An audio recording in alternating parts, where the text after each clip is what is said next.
nossa palestra é sobre um texto na carta aos Hebreus que fala sobre a obediência cristã. 2 versículos no capítulo 13 de Hebreus nos chamam a atenção. O versículo 7, nessa carta, nos diz: lembrai-vos dos vossos guias, os quais vos pregaram a palavra de Deus, e considerando atentamente o fim da sua vida, imitai a fé que tiveram. Depois, mais adiante, o autor de Hebreus, no versículo 17, nos traz as seguintes palavras: obedecei aos vossos guias e sede submissos para com eles, pois velam por vossa alma, como quem deve prestar contas, para que façam isso com alegria e não gemendo, porque isso não aproveita a vós outros. Ao longo da história, nós tivemos muitos abusos na interpretação do texto de Hebreus, capítulo 13. Foi ou tem sido muitas vezes usado exatamente para tentar forçar uma conformidade a algum tipo de proposta de ortodoxia, de uma facção ou de uma seita. Então o texto por muitos tem sido usado, foi usado na história para dizer: olha, você precisa obedecer à palavra de Deus. E a palavra de Deus diz: obedecei aos vossos guias, e eu sou o vosso guia, logo você me deve plena e ampla obediência em todas as coisas. Aliás, essa palavra obedecer aqui, ela é muito discutida, nós vamos analisá-la mais à frente um pouco, exatamente porque ela vem nessa forma, ou veio nessa forma, na tradução King James, ou na tradução Rei Tiago, e em tempos passados ela era exatamente usada para forçar o culto aos reis, o culto aos bispos, porque essa era a chamada versão autorizada, é a versão que os grandes haviam dito: essa é a boa versão, e agora então vocês nos devem a sua obediência. Um tipo de obediência vertical, inquestionável nessa relação que se estabelece muitas vezes na igreja e que nós já comentamos, que é a relação entre clero e leigos, como se isso fosse exatamente o ensinamento da Bíblia. Mas nós vamos ver agora que não é exatamente assim. Não é esse o espírito e não é essa a intenção, eu creio, do autor aos Hebreus, quando diz: obedecei aos vossos guias e sede submisso para com eles. O que é, então, esse mandamento que nós encontramos aqui na carta aos Hebreus? Ora, a primeira coisa que nós precisamos atentar, e que muitas vezes nós não prestamos atenção mesmo nisso, é que por toda a Escritura nós encontramos mandamentos de várias espécies e nós precisamos entender bem os mandamentos que a Escritura nos dá. Eu gosto de citar um mandamento interessante do apóstolo Paulo, quando ele diz: alegrai-vos no Senhor. A alegria no Senhor é uma ordem bíblica, é um mandamento. E nós temos então que entender o que são essas ordens, o que são esses mandamentos, não é? E entender que aqui dentro desse contexto é uma ordem porque o verbo aparece no imperativo, e eu não tenho aqui uma simples sugestão do autor bíblico, uma simples recomendação, mas eu entendo que há aqui uma ordem. Há um mandamento aqui que nos é dado pelo autor da carta aos Hebreus, e quem quer que seja que está agora recebendo esse mandamento, e qual seja o teor desse mandamento, sabe que a intenção do autor do texto é dar uma ordem. Então, a primeira coisa que eu quero deixar bem clara para todos nós é que esse é um mandamento da lei de Deus. E o mandamento da lei de Deus, ele precisa ser ensinado, ele precisa ser aprendido pelo povo de Deus, mas, sobretudo, ele precisa ser aplicado da forma correta. Porque quando nós não aplicamos da forma correta, é aí que acontecem os abusos, é aí que acontecem os perigos, é aí que acontecem as distorções que vão trazer prejuízo no meio da igreja, no meio do corpo de Cristo. Logo, é fundamental que nós entendamos o que é que o autor quer aqui nos ensinar, nos dizer, para que uma vez nós compreendendo isso, possamos ensinar corretamente. Um mandamento, quando ele é interpretado de forma errada, ele acaba fazendo com que as pessoas desenvolvam na sua vida espiritual, na sua vida eclesiástica, coisas que Deus não quer que façamos. E muitas vezes as pessoas enganadas acabam cometendo pecados que, por estarem enganadas, nós chamaríamos de pecados involuntários. Se você for ler o livro de Levítico, você vai observar que lá havia exatamente as ofertas pelos pecados involuntários. Eu creio que uma dessas situações é quando alguém involuntariamente interpreta a Escritura de maneira errada e aplica de maneira errada. Por outro lado, continua sendo pecado. E é necessário que aqueles que enxergam esse pecado alertem esse indivíduo, e o livro de Levítico também nos traz instrução exatamente sobre esse tema. Quando alguém comete um pecado e outra pessoa vê, ela tem obrigação de vir àquele que cometeu o pecado, seja voluntário ou involuntário, e alertar essa pessoa para esse pecado que foi cometido.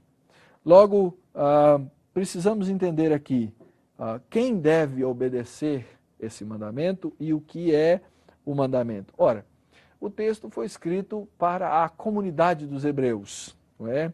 E nós precisamos então entender que, de forma geral, esse texto foi escrito para a igreja, e esse então é agora um mandamento que nós podemos entender, é um mandamento para a igreja como um todo.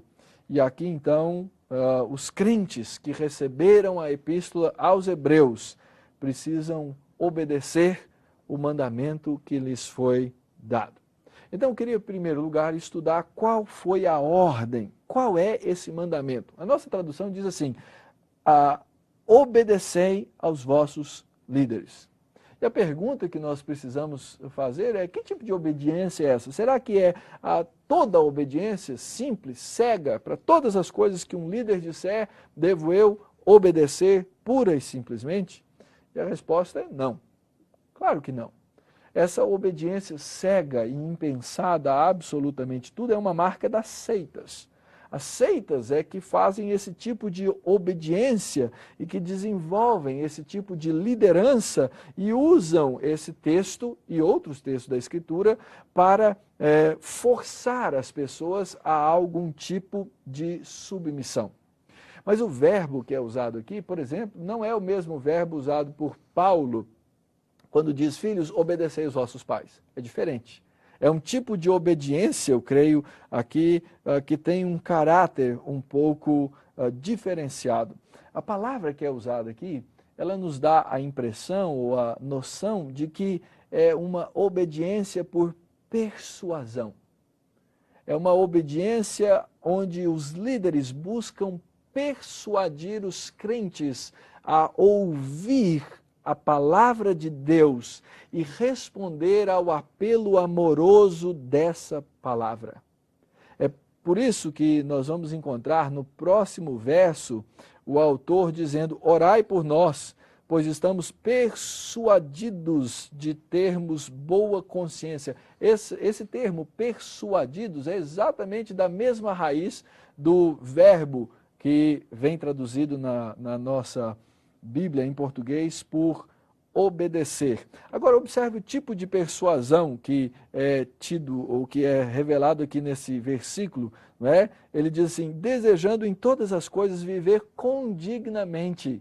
Então, a obediência desse mandamento é exatamente a obediência de se deixar, ou juntamente com, trabalhar pela persuasão pela palavra de Deus para que haja uma vida digna do Evangelho de Cristo. Então, esse tipo de obediência e é esse mandamento que nós estamos recebendo aqui. O texto não está dizendo que todo crente tem que obedecer os líderes da igreja de maneira cega, mas o texto está dizendo que há uma obediência que deve ser desenvolvida exatamente para que haja cuidado da alma e haja dignidade diante de Cristo. Olhe de novo para o texto. Diz assim: obedecei aos vossos guias e sede submissos para com eles, pois velam por vossa alma. E isso é muito importante. Então, é uma obediência que não é uma obediência cega, mas é uma obediência que é fruto da persuasão na palavra de Deus. Os líderes precisam entender isso. E os presbíteros precisam entender isso. É por isso que é tão importante que os presbíteros sejam homens da palavra. Mesmo do homem mais simples, ele precisa ser um homem dedicado às Escrituras.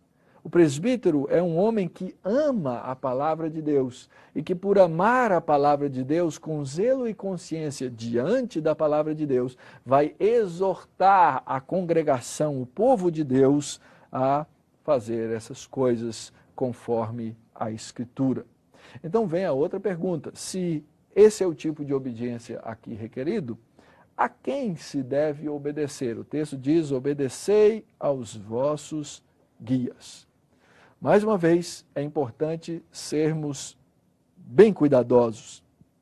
O texto não está dizendo que alguém deve obedecer a indivíduos. Mas o texto está dizendo que se deve a obedecer ao tipo de liderança estabelecido nas Escrituras. E como já foi visto em outras palestras, não há liderança de um homem, de um indivíduo no corpo de Cristo, mas sempre há a liderança dos pastores do rebanho de Cristo, que são conhecidos no nosso meio e pela terminologia bíblica como presbíteros. Logo, é esse o tipo de obediência que deve ser trabalhado. Já vimos anteriormente que essa liderança, ela era uma liderança sempre dividida entre vários homens que haviam sido chamados, vocacionados e separados para, com humildade, liderar o corpo de Cristo no caminho que Cristo havia para eles preparado. Então, nós temos que lembrar esses aspectos com muita clareza, não só para, como um corpo de pastores e presbíteros na igreja, saber disso, mas para ensinar o corpo de Cristo, exatamente evitando que as ovelhas venham a cair em armadilhas, em redes, ou venham ser devoradas pelos lobos vorazes que rondam o rebanho de Deus e que querem destruir as ovelhas do rebanho. Então, quando a palavra de Deus, o autor de Hebreus, nos diz: obedecei aos vossos guias e sede submissos, é porque esses homens são reconhecidos como pastores das suas almas. E não por outra razão.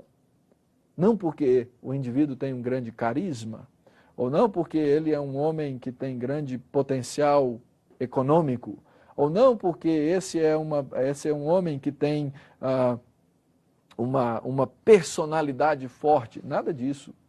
Esses guias têm que ser reconhecidos como aqueles que são dignos de terem a fé imitada.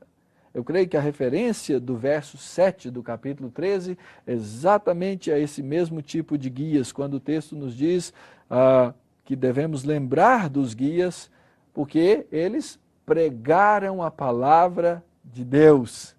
E aí então, considerando atentamente o fim da sua vida, imitai a fé que tiveram. Tem que ser homens dignos de serem imitados. Isso é muito importante e nós não podemos nos esquecer. Da onde vem, é uma pergunta importante, de onde vem a autoridade de um líder? A autoridade do líder vem do voto que ele recebeu por causa da maioria numa assembleia de uma igreja? Ou a autoridade dele vem porque ele foi chamado para fazer parte desse corpo pastoral, o corpo dos presbíteros no meio do corpo de Cristo que lidera o povo de Deus? E a resposta é, claro, é porque Deus os chamou e os vocacionou para isso. E não por um exercício puro e simples de democracia.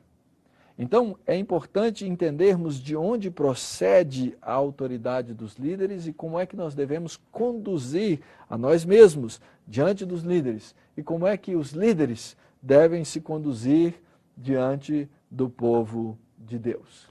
O quinto mandamento diz o seguinte: honra a teu pai e a tua mãe.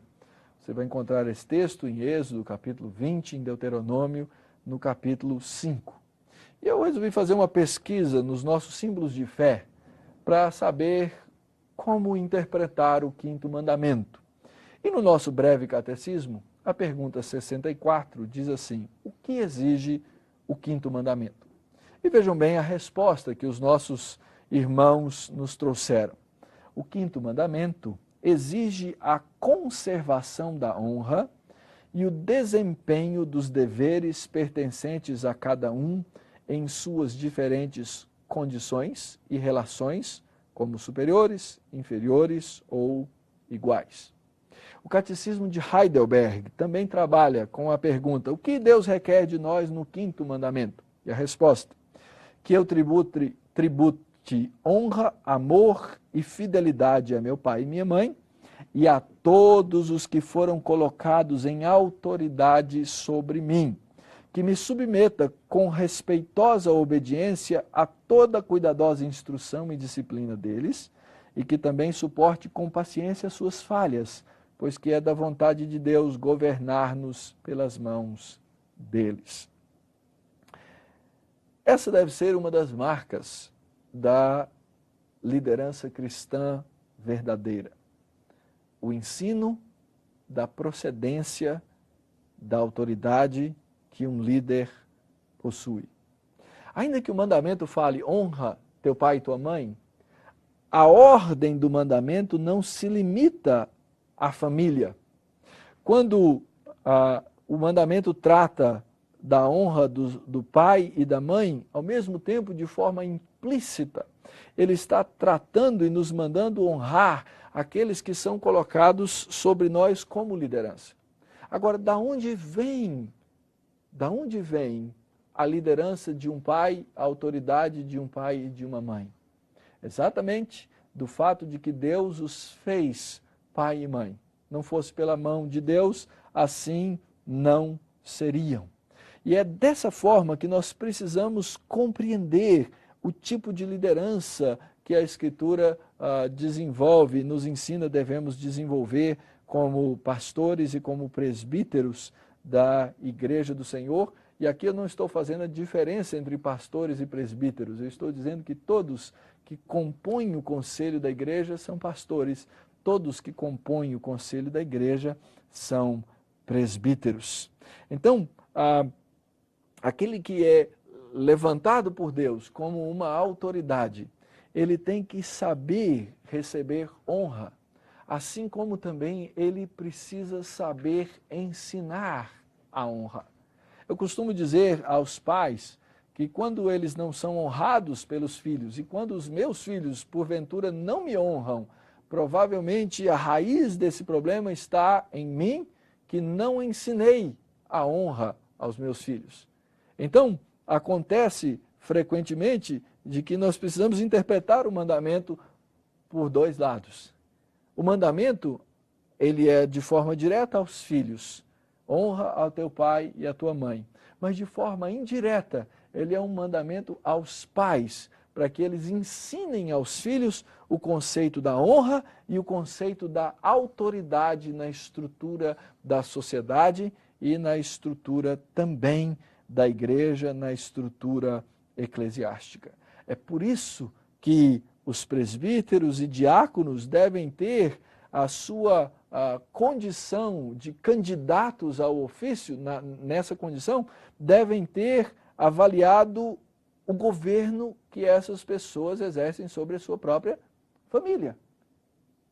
E por isso é necessário que o oficial da igreja governe bem a sua própria casa. É fundamental que ele saiba fazer isso. Então, os pastores do rebanho de Deus precisam compreender essa verdade. A autoridade procede de Deus, não do povo que os elege. E ambos, igreja e líderes, precisam reconhecer essa verdade. E uma vez reconhecida essa verdade, é que vão poder desenvolver e compreender a forma como a igreja precisa obedecer devidamente aos seus líderes, aos seus guias. Nós precisamos entender, conforme o texto nos diz, que aquele que lidera precisa liderar em nome de Deus, sabendo que a autoridade vem de Deus e que ele vai, como nos diz a segunda parte do versículo, prestar contas. Esse prestar contas pode tomar várias direções, porque se ele não liderar bem, ele vai prestar contas. Se ele não guiar e se ele não for digno de ser imitado, ele vai prestar contas. E é fundamental que o líder tenha isso em mente e ensine isso ao rebanho que vai por ele ser liderado. Muitas vezes, quando se perde isso, chega-se aos famosos extremos. Nós temos alguns extremos na história do século passado que ficaram marcados na cabeça de todo mundo. Casos como Jim Jones, David Koresh, que lideraram grupos até a morte. Até a morte. Mas porque personalizaram e pelo seu carisma controlaram a mente de pessoas. Mas longe desses extremos, nós temos centenas de casos de líderes que têm um carisma tal, que conseguem levar rebanhos para longe da Escritura de Deus, da Palavra de Deus, que levam centenas ao erro teológico e que levaram ao longo da história várias denominações a se afastarem completamente da Palavra de Deus. Por isso é que esses líderes precisam ter uma fé digna de ser imitada. E quando isso não aparecer, nós, na verdade, temos que tomar cuidado com esses líderes e com esses guias. Então, creio que isso, de certa forma, nos dá uma ideia do que é esse mandamento, não é? É uma honra que nós devemos dar aos nossos líderes em obediência quando eles nos instruem e nos conduzem no caminho das Escrituras e da Palavra de Deus para atingir um fim que a própria Escritura nos orienta. Agora, temos que aprender também que esse tipo de obediência está intimamente ligada ao nosso procedimento. Observe que os líderes, pela sua boa conduta, devem ser dignos da confiança do rebanho que Deus lhe coloca às mãos. E, infelizmente, não é isso o que acontece muitas vezes. No nosso contexto presbiteriano, muitos desenvolvem uma visão de que aquele grupo chamado conselho não é um grupo de pastores amorosos, mas se tornou um grupo de dominadores do rebanho ou uma junta administrativa, homens que estão ali para resolver negócios simplesmente do reino de Deus. Ou desenvolveram aquela ideia de que aqui temos a hierarquia.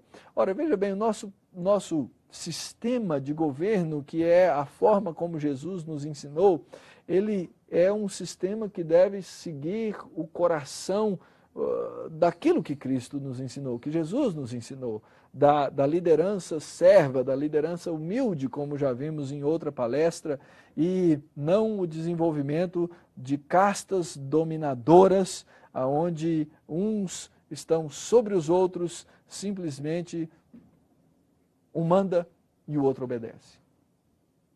Não deve ser assim. E a igreja não pode ter essa visão. Eu creio que essas situações se multiplicam por várias razões. Quando Paulo fala aos presbíteros, em Atos capítulo 20, ele diz o seguinte, atendei por vós. Uma palavra tão curta e tão importante. Muitas vezes os líderes chegam a se tornar os dominadores do rebanho, porque não atenderam por si, não atenderam pelo seu coração, não perguntaram as motivações do seu coração e se tornaram os dominadores do rebanho. Mas Paulo não diz só isso em Atos 20, 28, ele diz, atendei por vós e atendei por todo o rebanho sobre o qual o Espírito Santo vos constituiu bispos. E essa é uma segunda razão pela qual as situações de liderança nos conselhos de muitas igrejas se deterioram, porque o conselho da igreja terminou por deixar de pastorear o rebanho. E o pastoreio do rebanho é fundamental, porque essa é a função fundamental do presbiterato, o pastoreio da igreja do Senhor Jesus Cristo. E Paulo podia falar claramente sobre isso àqueles irmãos daquela igreja, naquele discurso, porque ele havia se portado da maneira correta diante daquela igreja. Em Atos capítulo 20, verso 18 a 21, o apóstolo Paulo, discursando aqueles presbíteros, diz, vós bem sabeis como foi que me conduzi entre vós em todo o tempo, desde o primeiro dia em que entrei na Ásia, servindo ao Senhor com toda humildade, lágrimas e provações, jamais deixando de vos anunciar alguma coisa proveitosa e de vô-la ensinar publicamente, e também de casa em casa, testificando tanto a judeus como a gregos o arrependimento para com Deus e a fé em nosso Senhor Jesus Cristo. Quando os presbíteros deixam de pastorear, quando eles cruzam os braços, eles perdem a sua condição de serem imitados pelo rebanho. Por isso a conduta é tão fundamental. O líder do povo de Deus precisa ser digno de ser imitado. Mas quando os presbíteros cruzam os braços, usando a expressão do próprio apóstolo Paulo, os lobos vorazes adentram o rebanho. E quando eles adentram o rebanho, eles tendem a destruir as ovelhas no seu coração e na sua fé. Por isso, a nossa conduta como líderes é tão fundamental. Lembrai-vos dos vossos guias. E o apóstolo Paulo diz em 1 Coríntios 11:1, sede meus imitadores, como também eu sou de Cristo. Então, as situações de extremos, as situações de divisões e quebra, que muitas vezes podem acontecer por razões legítimas, acabam acontecendo por razões não legítimas, porque o rebanho de Deus deixou de ser devidamente pastoreado. Às vezes isso acontece quando os líderes não seguem o modelo de Jesus Cristo para liderar, e não seguindo o modelo de Jesus Cristo para liderar, eles se tornam aquilo que Cristo não queria que eles fossem. Mateus capítulo 20, versículo 25, então Jesus chamando-os disse, sabeis que os governadores dos povos os dominam, e que os maiorais exercem autoridade sobre eles. Não é assim entre vós. No corpo de Cristo não tem maiorais. No corpo de Cristo não existe esse tipo de autoridade dominadora que leva alguém a agir contra a consciência diante da palavra de Deus. Mas no corpo de Cristo, a autoridade é uma autoridade persuasiva, conduzindo a enxergar na Escritura a verdade, a fim de que, assim, o povo de Deus caminhe nos passos do Senhor Jesus Cristo. E Jesus continua, não é assim entre vós, pelo contrário. Quem quiser tornar-se grande entre vós, será esse que vos sirva. E quem quiser ser o primeiro entre vós, será o vosso servo.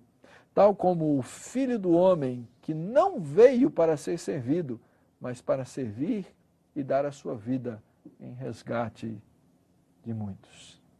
Qual o modelo de Jesus? O modelo de Jesus é simples. Exerçam a sua autoridade com amor e com serviço.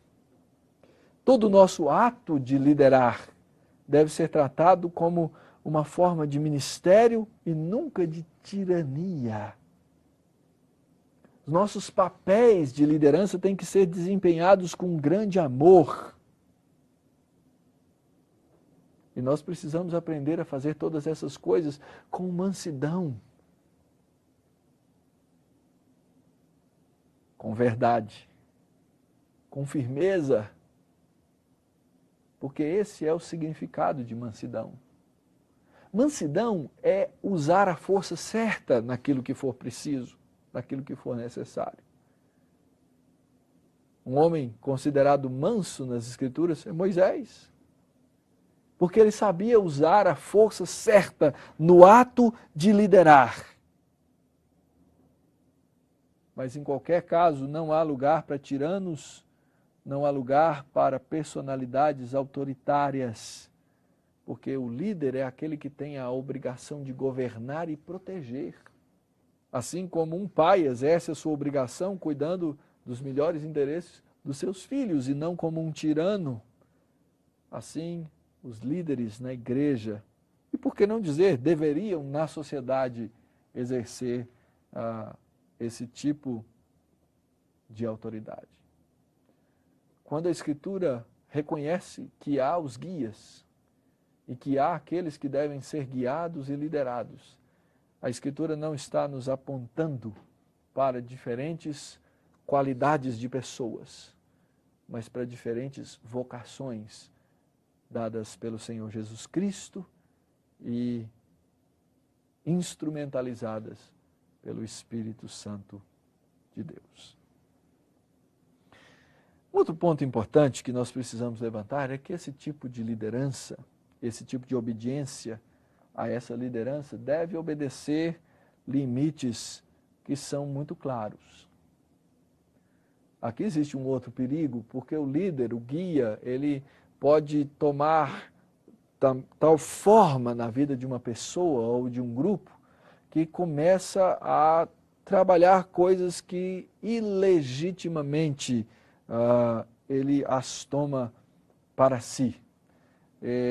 Eu creio que a obediência, sobretudo, é exatamente na persuasão das coisas da alma, da vida, de forma geral, mas o velar pela alma é muito direcionado à ideia de vida espiritual. Abraham Kuyper, o grande filósofo reformado, nos fala em uma de suas palestras sobre as chamadas esferas da soberania, ou esferas de soberania. É como se nós olhássemos para o mundo e encontrássemos determinadas coisas que Deus mesmo estabeleceu e deu para cada uma delas uma esfera, uma área de soberania que essas instituições devem exercer. Então, o governo tem a sua esfera de soberania, a família tem a sua esfera de soberania, a igreja tem a sua esfera de soberania, uma autoridade que foi delegada por Deus, onde nenhuma delas deve suprimir, tiranizar ou ser parasitária das outras. E o corpo de presbíteros da igreja precisa entender isso com muita clareza, porque as esferas de soberania são fundamentadas exatamente no conceito da soberania de Deus, o seu controle absoluto sobre o universo. E foi Kuyper que disse em uma de suas palestras que não há 1 centímetro sequer em todo o domínio da existência humana sobre o qual Cristo, que é soberano sobre todas as coisas, não diga, é meu. Então, porque tudo é dele, tudo pertence a ele, ele delega essas esferas de soberania. E então é aí que nós podemos trabalhar, por exemplo, na interpretação de Romanos, quando Paulo nos orienta a obedecer às autoridades, que nos orienta a seguir as autoridades civis, não é? Cada uma dessas esferas foi criada por Deus e é responsável diante de Deus por aquilo que faz do seu âmbito. E elas não devem se intrometer umas nas outras. É isso que vai permitir com que o nosso pastorado do rebanho, da igreja de Deus, não se intrometa em determinadas coisas que Deus não me deu a autoridade para me intrometer. Então, o conselho da igreja não pode escolher o que é que os filhos dos crentes vão comer, porque isso não lhes diz respeito. As esferas precisam ser muito claras. A igreja, como instituição, não deve apontar ou se intrometer em coisas que são trabalho do Estado, a não ser que algum motivo específico nos chame como voz de Deus para lidar com isso, como sempre foi o caso dos profetas. A nossa própria confissão de fé é muito clara, quando trata dos concílios, dos sínodos e concílios, no capítulo 31, no item 4, ela diz assim: os sínodos e concílios não devem discutir nem determinar coisa alguma que não seja eclesiástica, nem devem imiscuir-se nos negócios civis do Estado, a não ser por humilde petição em casos extraordinários ou por conselhos em satisfação de consciência, se o magistrado civil os convidar a fazê-lo. Observam aqui que a nossa confissão traça com muita clareza esses círculos, essas esferas de soberania, e assim o conselho da igreja tem que entender que existe um âmbito sobre o rebanho de Deus que ele é responsável. E que muitas vezes ele não pode interferir na família, por exemplo, mas ele deve chamar aquele que governa a família exatamente para orientar, para convencê-lo, para persuadi-lo daquilo que a palavra de Deus ensina. Com carinho, com amor, mas com verdade, com justiça e com firmeza. Então os líderes, o conselho da igreja, os presbíteros, precisam entender que eles têm um âmbito de autoridade, que eles são rebanhos do pastor, são pastores do rebanho de Deus, e que eles devem tratar das coisas que dizem respeito à alma de seus liderados. E isso o conselho precisa ensinar à igreja, o pastor precisa ensinar à igreja. Ensinar esse equilíbrio à obediência da autoridade constituída por Deus, a fim de que o povo de Deus, quando vai manifestar a vontade de Deus através da eleição dos presbíteros, da escolha dos presbíteros, saiba fazê-lo em submissão à própria palavra. Entendendo que as pessoas que eles vão escolher devem ser pessoas dignas de serem imitadas e não pessoas que já se mostram, antes mesmo de chegar a qualquer posição de liderança de maneira oficial, dominadores do rebanho do Senhor. Por isso, chegando então à nossa conclusão, é fundamental que os pastores do rebanho de Deus, o conselho da igreja, aprenda o significado da obediência aos guias. Ensine o significado da obediência aos guias. E na hora de tomar as suas decisões práticas, saiba aplicar a medida da força desse mandamento para a igreja, a fim de que no corpo de Cristo não haja disfunções, não haja doenças, não haja dominação, não haja autoritarismo no lugar da autoridade. E assim nós aprendamos a ouvir o conselho da palavra de Deus através da boca do conselho de cada igreja. Que Deus nos ajude a aplicar cada dia os conceitos tão fundamentais desse texto para a sua glória.